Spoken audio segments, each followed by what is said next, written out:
Ho ho ho, you ho ho ho's! It's the Christmas special of The Boys, and I know a few superheroes who've been naughty this year. I'm gonna bite your off and cook it. I am 100% a cannibal. With only one more episode before The Boys finishes its second last season, I got the feeling this episode was a big setup for the finale titled Assassination Run. In this video, we'll be going over how the shapeshifter may have more powers than we expect, what Ryan really wanted to say on air, and some of the biggest predictions for the finale. So make sure you like and subscribe or you'll be getting a lump of Vought coal for Christmas. Ryan has his own Sesame Street inspired Vought Kids Christmas special titled Avenue V, no doubt a take on the Tony Award winning musical Avenue Q. Ryan isn't comfortable with A-Train's anti-woke song about reporting those who disagree with you. The big question for Ryan this season is, will he let Homelander shape him into the man he'll become, or will it be Butcher? And his reluctance to give in to Vought's anti-woke propaganda and fear-mongering hints that he's gravitating more towards the latter. Sister Sage arrives to find the meeting she was supposed to be at has already started. After her dismal performance at Tech Nights and the abysmal handling of the leaker, Homelander has iced her out, putting his new milkmaid Firecracker as his number 2. Ironic, since it was Sage who originally iced out her. Ashley talks about these new Homelander NFTs, which are a spoof of Donald Trump's own collection. Homelander is pissed that not only was their top secret meeting at Tech Nights exposed, but the entire thing was bugged, including their conversation about overthrowing the president. Now, the boys won't reveal this info to the public because, according to Huey, it would get them all killed, something he and Newman call mutually assured destruction. Then there's the matter of killing the wrong leaker. It was Sister Sage who wrongly accused Cameron Coleman of being the leaker, and now because he's been killed, his golfing buddy, the pillow guy Mike Lindell, has pulled $50 million worth of commercials, as straight from the headlines ripoff of what he did to Fox News in real life. Homelander and Firecracker will now take over finding the leaker, while Sage is tasked with coordinating with the shooter, which we can assume is the person who will assassinate the president. Meanwhile, the Deep reads from his book of poetry to his cephalopod lover, Ambrosius. But when he gets a text from Sage, it's clear where his love really lies.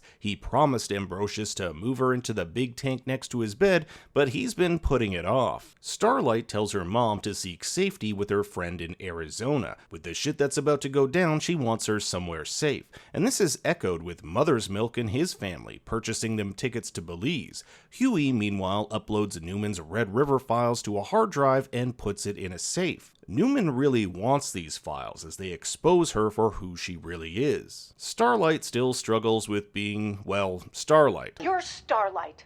You're a superhero. I'm a person. Unbeknownst to her, Huey pulled her costume out of the trash when she got rid of it at the end of season 3. We still don't know how or why Starlight's powers have malfunctioned, but I suspect it may have something to do with her wanting to reject the superhero side of her. We also get a bit more insight into why Starlight got an abortion in the first place. She didn't want to bring a baby into a world that's ending. A-Train follows Sister Sage to see her talking to this shooter. Now, this is all a bit muddy, but this is how I think things play out. Knowing that A-Train is the leaker, she wants this info to get to the boys so that they go after the shapeshifter. The plan seems to have the shapeshifter take over as Annie, giving her easier access to Robert Singer on the day he's sworn in.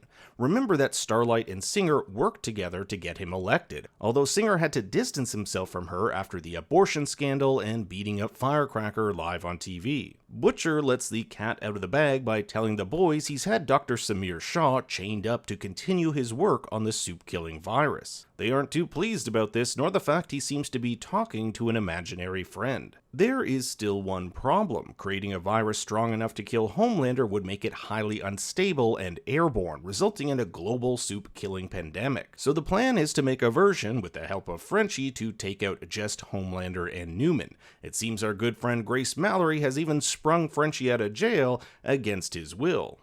puts Butcher in charge of the boys. With his panic attack last episode, he doesn't see himself fit to lead, so might as well give it to the guy coughing up a lung every few minutes. The plan is for Kimiko and Frenchie to keep tabs on Dr. Shaw, while Huey, Starlight, and Butcher investigate the shooter. Like any kid, Ryan checks all the presents under the Christmas tree to see a special delivery from Don T. Be a or Don't Be a the same username Butcher used to contact Ryan through his video game. It's also his advice he gave to Ryan at the end of season 2.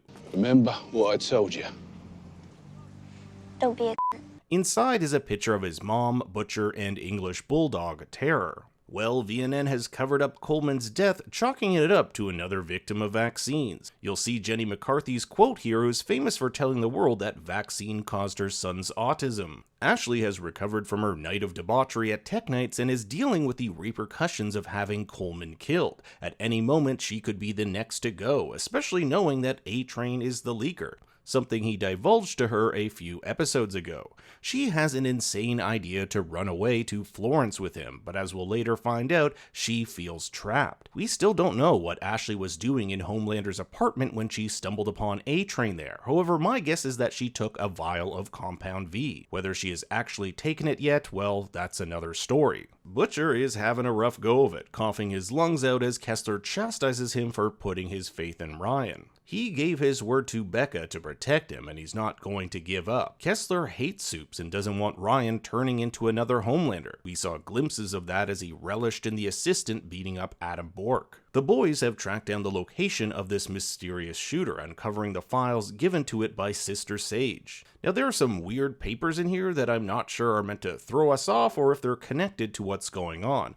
Take, for example, this page, which is an NYPD crime report about a break and entering an assault. Or how about this Vought paper on potentially hazardous biological agents? Here's some lab results. But most importantly, a map of the area President Robert Singer is having his rally. The biggest surprise, however, is this woman found chained in the closet, claiming that the person who trapped her killed her husband. I'm going to call this woman the shapeshifter, as she cuts Huey's hand and manages to escape, taking the form of this old woman. It seems he or she can mimic the form of anyone it touches. The flickering of these green eyes suggests its natural form to be reptilian in nature. But can this shifter do more, such as inherit memories? In the final scene, the shifter, posing as Annie, tells Huey that he was right, that they have to take things one step at a time, recalling a conversation they had before she was captured. So how would she know this unless her ability does more than just mimic appearances? At the end, she'll also know the password for the safe. I'm also curious if the cutting of Huey's hand plays any significance. It definitely doesn't have much significance to the plot, so I'm curious why they added it in there other than it being a cool thing to happen.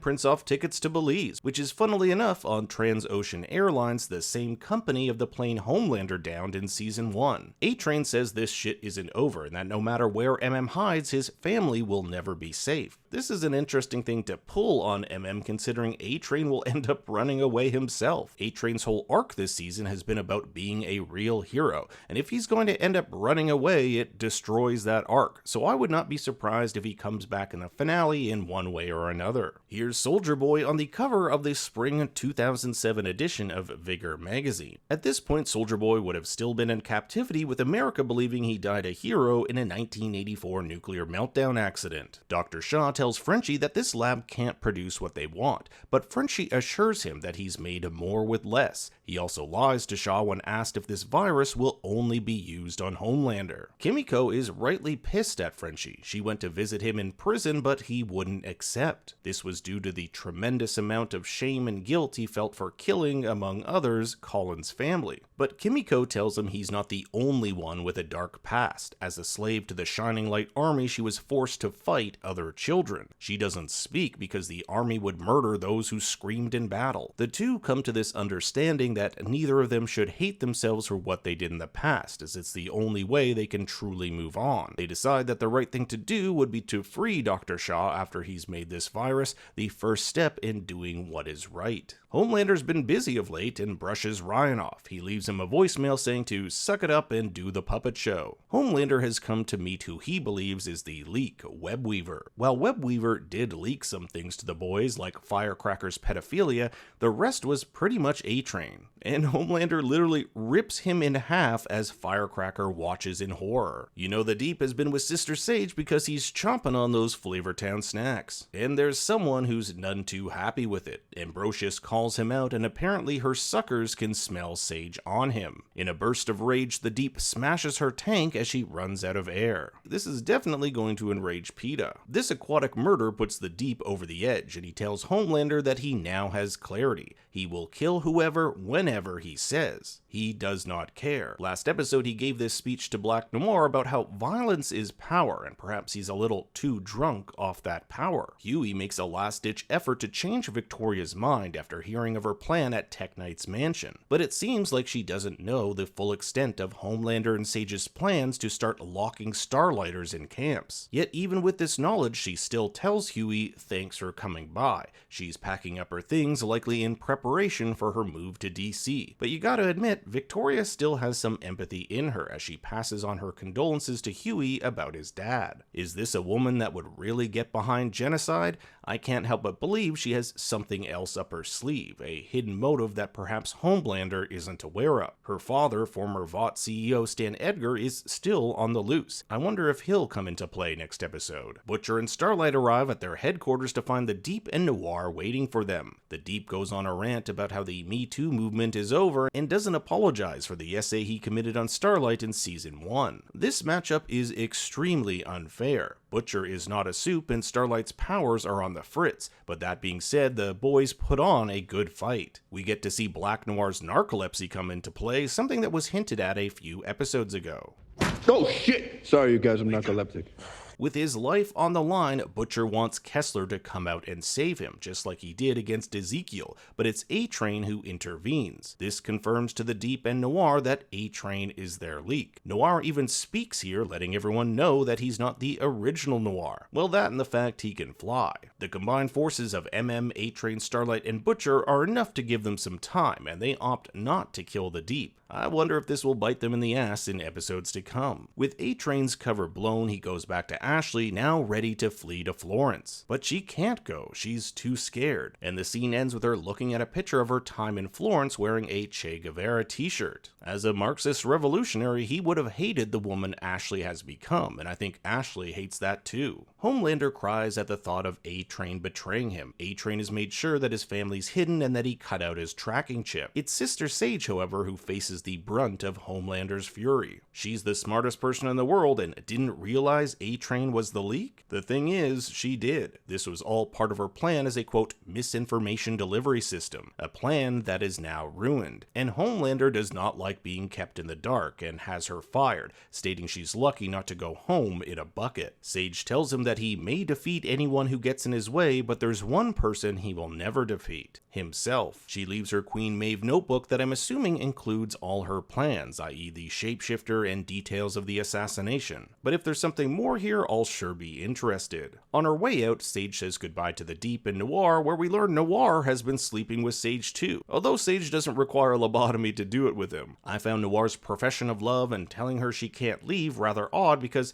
just last episode he was telling the Deep about how he planned to move to Missouri to star in Cirque du Vought. Using a tip from Frenchie, Dr. Shaw finishes the latest batch of the virus, but unbeknownst to them, he's broken free from his confines and jabs Kimiko. Frenchie has to think fast, and he saws off her leg before the virus spreads. Luckily, Kimiko will survive due to her fast regenerative powers. They'll end up putting the leg on ice so Frenchie can extract whatever is left of the virus. He believes that it'll be strong enough to kill Newman, but not Homelander. After hearing his dad's voicemail, Ryan follows his heart and puts a stop to the Vought Christmas special. He gives an impassioned speech about how family is all you have, and that his mother wouldn't approve of this. His mom always told him to tell the truth, and it seems like he's about to expose something really big before he walks off. What was he going to say? He's got a lot of dirt on Vought and his father. He knows what really happened to Soldier Boy. He was at the meeting about assassinating the president. Ryan has the ability to cause a lot of damage, and he's probably the only person who could leak this information and not be killed by Homelander for it,